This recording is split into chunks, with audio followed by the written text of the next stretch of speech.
घने जंगल के एक पुराने पेड़ पर कालू कौवा और गोरी कवि का घोंसला था। दोनों की शादी को कई साल बीत चुके थे, लेकिन उनके आंगन में किसी बच्चे की किलकारी नहीं गूंजी थी। शुरुआत में तो कालू गोरी से बहुत प्यार करता था, लेकिन समय बीतने के साथ साथ उसका व्यवहार पूरी तरह बदल चुका था। अब वो और उसका मामा जी हर छोटी बात पर गोरी को कोसते रहते थे।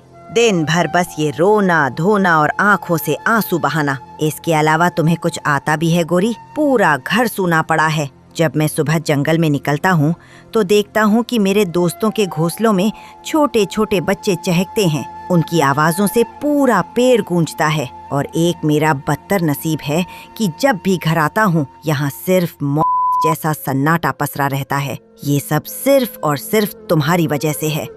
कालू जी, आप ऐसा क्यों कह रहे हैं? इसमें भला मेरा क्या कसूर है? मैंने दिन रात भगवान से मन्नतें मांगी हैं, हर पेड़ के देवता की पूजा की है। अगर ईश्वर ने हमारे भाग में अभी संतान नहीं लिखी तो मैं अकेले क्या करूं? आप तो जानते हैं मैं आपके लिए, आपके मामा जी के लिए और इस घर के लिए सुबह से रात तक क्या कुछ नहीं करती। चुप करो, मुझे तुम्हारे ये रोने धोने वाले बहाने और खोखली बातें नहीं सुननी है। आज के बाद मुझसे उम्मीद मत रखना कि मैं तुम्हारे लिए एक दाना भी लेकर आऊंगा। अपना भोजन खुद ढूंढना शुरू कर दो। मैं अब और ये बोझ नहीं उठा सकता। कालू का मामा, जो पास के एक सूखे पेड़ पर रहता था, स्वभाव से बहुत ही लालची, स्वार्थी और दूसरों के घरों में आग लगाने वाला पक्षी था। वो गोरी से नफरत करता था, क्योंकि गोरी हमेशा कालू को गलत काम करने और दूसरों के घोंसले छीनने से रोकती थी। मामा जी को जब पता चला कि कालू गोरी से परेशान है, तो वो मौके का फायदा उठाने फौरन उड़कर आ गया।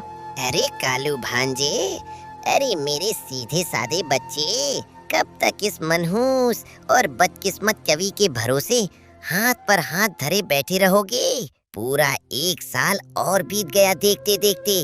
तुम्हारी उम्र निकलती जा रही है, तुम्हारे पंख बूढ़े हो रहे हैं। तुम्हें अपनी संतान का सुख कब मिलेगा? कल को जब तुम उड़ने लायक नहीं रहोगे तो तुम्हें पानी कौन पिलाएगा? क्या करूं मामा जी, मेरा भी सीना फटता है जब लोग ताने मारते हैं। मेरा भी दिल करता है कि मेरा कोई अपना बच्चा हो जो मुझे पापा कहकर पुकारे।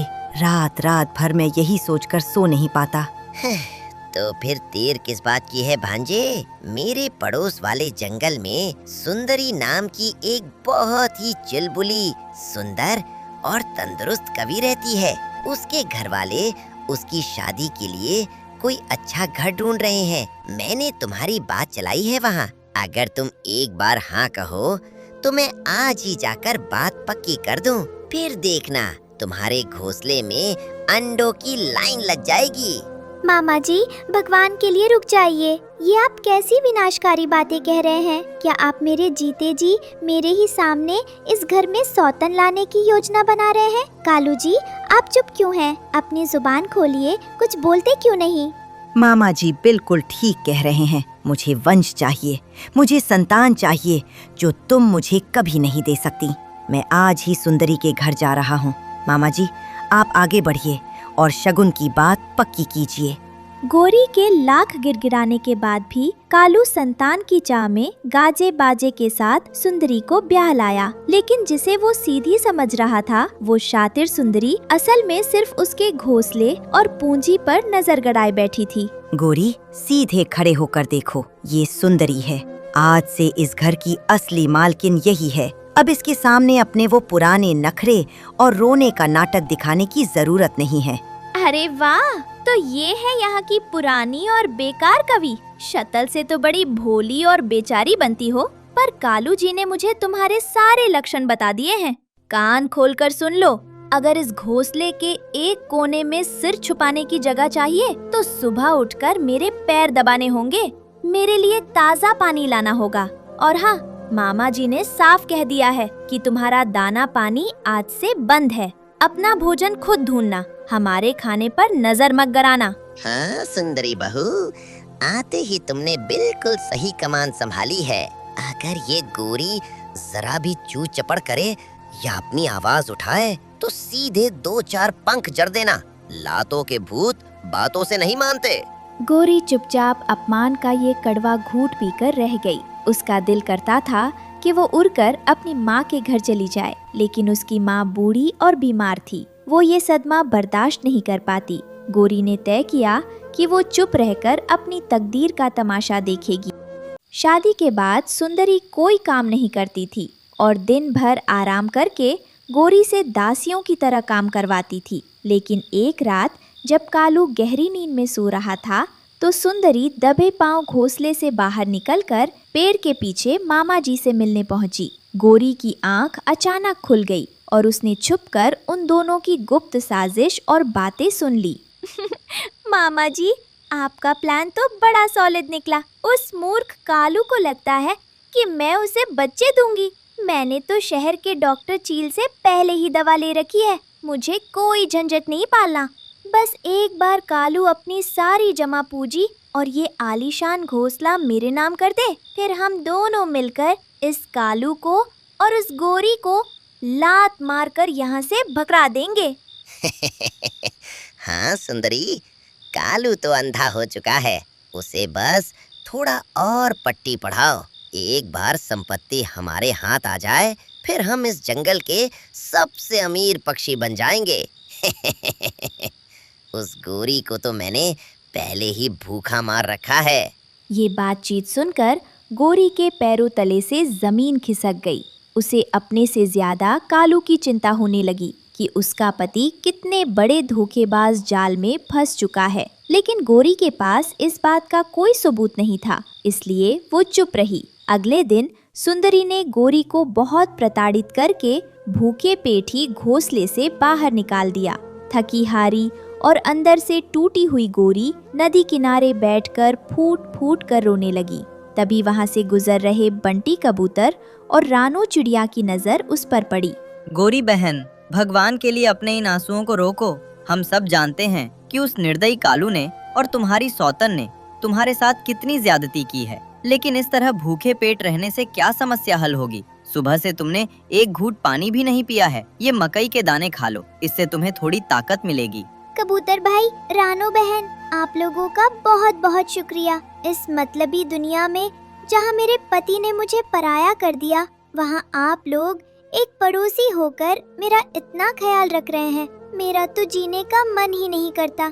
गोरी जैसे ही मकई के दाने खाकर पानी पीने के लिए नीचे झुकती है, अचानक उसका सिर जोर से चकराने लगता है। उसे पूरी दुनिया गोल घूमती हुई नजर आती है। वो डाल को पकड़ने की कोशिश करती है, लेकिन उसके पंख जवाब दे जाते हैं। वो बेहोश होकर गिरने ही वाली होती है कि रानो चिड़िया फुर्ती से उड़कर उसे अपने पंखों में संभाल लेती है।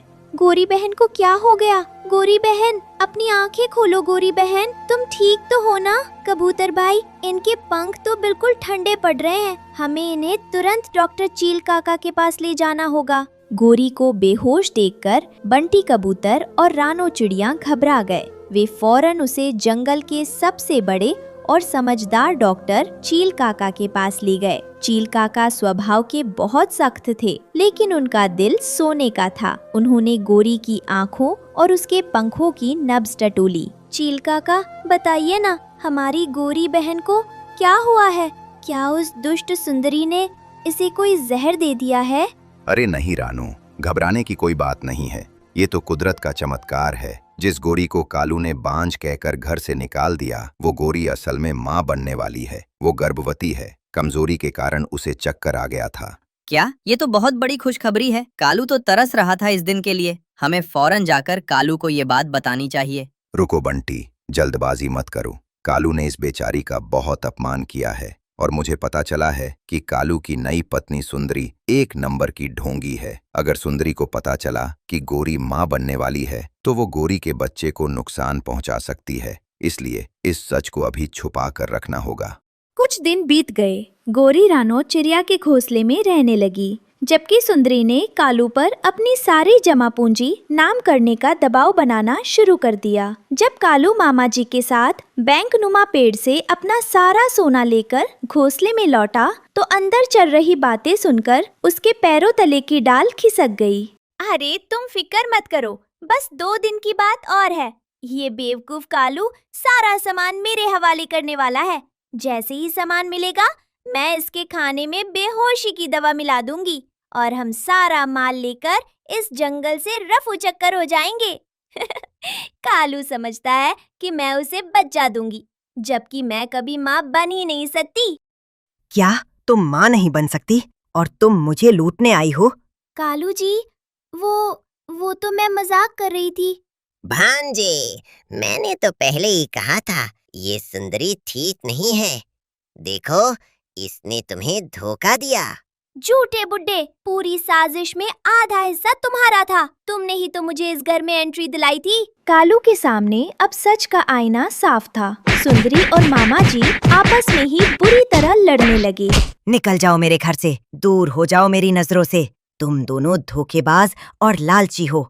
सुंदरी, मैं तो तुझे संस्कारी समझकर इस घर की मालकिन बनाने लाया था, पर तू तो एक नंबर की लुटेरी निकली। और मामा जी, आप पर तो मुझे सबसे ज्यादा भरोसा था, लेकिन आपने ही मेरी पीठ में छुरा घोंप दिया।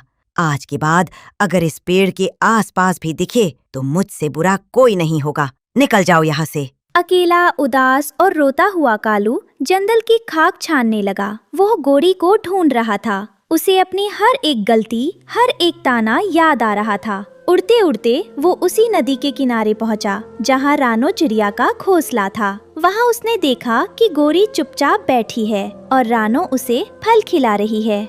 गोरी, मुझे माफ कर दो, मैं अंधा हो गया था। लालच और समाज के तानों ने मुझे अंधा बना दिया था। सुंदरी ने मुझे लूट लिया, मामा ने मुझे धोखा दिया। मुझे मेरी औकात समझ आ गई है। तुम इस जंगल की सबसे पवित्र और सच्ची कवि हो। प्लीज मेरे साथ घर वापस चलो। कालू जी, जब आपने मुझे धक्के दिए थे तब मेरा दिल टूट गया था।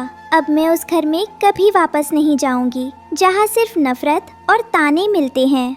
कालू, तुम माफी के हकदार तो नहीं हो, लेकिन आज मैं तुम्हें एक ऐसा सच बताने जा रही हूँ जिसे सुनकर शायद तुम्हारी आँखों के सारे पाप धुल जाएं। गोरी को तुमने बांझ कहा था ना? देखो, डॉक्टर चील काका ने कहा है कि गोरी माँ बनने वाली है। तुम्हारे घर का चिराग गोरी के आंचल में पल रहा है। क्या मैं पापा बनने वाला हूँ? हे भगवान, ये कैसा न्याय है? मैंने जिस गोरी को दुत्कारा वही मेरे वंश को आगे बढ़ा रही है। कालू ने गोरी के सामने कान पकड़े और कसम खाई कि वो आज के बाद कभी किसी के बहकावे में नहीं आएगा और गोरी को रानी बनाकर रखेगा। गोरी, मुझे माफ कर दो। अब मैं कसम खाता हूँ कि आज के बाद कभी किसी की बातों में नहीं आऊँगा। प्लीज मेरे साथ वापस चलो गोरी। तालू जी, जो दर्द आपने मुझे दिया है उसे भूलना आसान नहीं है, लेकिन मैं अपने इस आने वाले बच्चे को पिता के प्यार से महरूम नहीं रख सकती। इसके भविष्य के लिए मैं आपको आखिरी मौका दे रही हूँ। चलिए घर वापस चलते हैं। कुछ महीनों बाद कालू और गोरी के सुंदर घोंसले में 2 नन्हे मुन्ने सुंदर कौवे के बच्चों का जन्म हुआ। पूरा पेड़ बच्चों की चहचहाहट से गूंज उठा। बंटी कबूतर और रानो चिड़िया उनके बच्चों के लिए उपहार लेकर आए। वहीं दूसरी तरफ धोखेबाज सुंदरी और लालची मामा जी को जंगल के पक्षियों ने मार मार कर बाहर खदेड़ दिया और वे दाने दाने के लिए मोहताज हो गए। इस कहानी से हमें ये सीख मिलती है कि कुदरत का इंसाफ देर से ही सही लेकिन दुरुस्त आता है। जो लोग सीधे और सच्चे इंसानों पर अत्याचार करते हैं या लालच में आकर अपने जीवन साथी को धोखा देते हैं, उनका अंत सुंदरी और मामा जी जैसा ही बुरा होता है। इसलिए हमेशा सब्र रखें और सही रास्ते पर चलें। अब्दुल, काव्या, स्नेहा, गुरनाज कौर गिल, हरविंदर सिंह, कुमकुम।